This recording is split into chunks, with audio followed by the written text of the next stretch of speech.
What more can you say? Thank you, and thank you for being with us. Thank you for sharing your story. Thank you for being such a wonderful mother, and thank you for your sacrifice and commitment to them, which is exampled in your words. And thank you again for just helping all of us understand what this is really about. Tamika, you're helping people every single day in similar circumstances. We've known each other for years. Homelessness, housing is your issue. It's your life. It's your passion, your vocation, your role now more broadly defined in the state.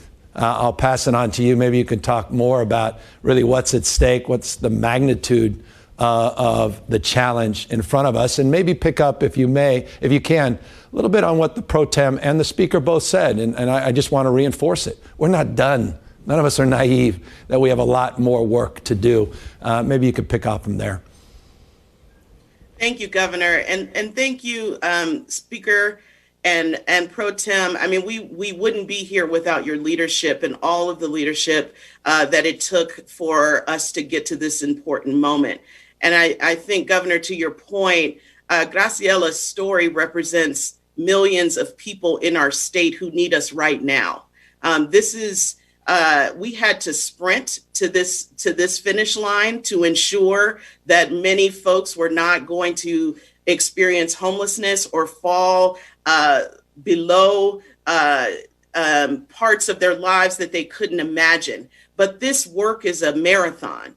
All Home, my organization, which is a regional organization working to find solutions to poverty and housing insecurity for extremely low income people. We know that extremely low income people and communities of color have been disproportionately impacted by both the pandemic as well as housing insecurity. And so this bill reflects a lifeline, I think the pro tem said, right, which is ensuring that there is stability in those homes and households.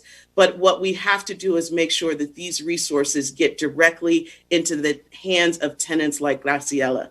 We need to make sure that we work with your staff, Governor, with Secretary Ramirez and many others, and especially our tenant advocacy groups and community organizations who are going to be delivering these resources in a timeline that is really challenging. And so implementation is key. All Home stands at the ready to really support our community partners and the legislative leadership, as well as your leadership, Governor, in order to ensure successful implementation of this. I've been working in community for 25 years. I know my skin looks good on Zoom, but this work is my passion, and we don't have an opportunity to let up the gas because we got to this moment. And so I look forward to the partnership that will continue, which is really where it's going to matter, making sure that this money gets into the hands of our extremely low income tenants and our landlords. We know a lot of our landlords are struggling.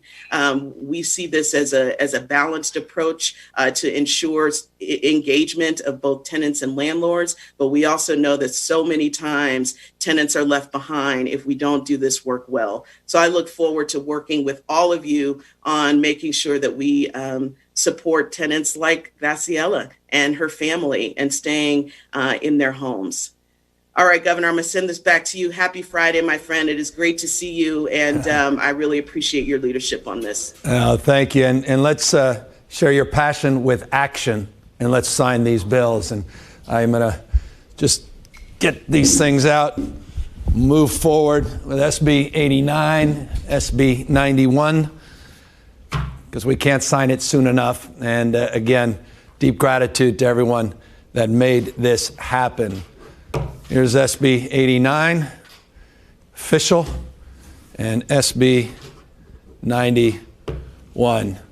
Thank you all for making this happen. We're grateful to each and every one of you. Well done. And the best still is yet to come. More work to do. Thank you, everybody.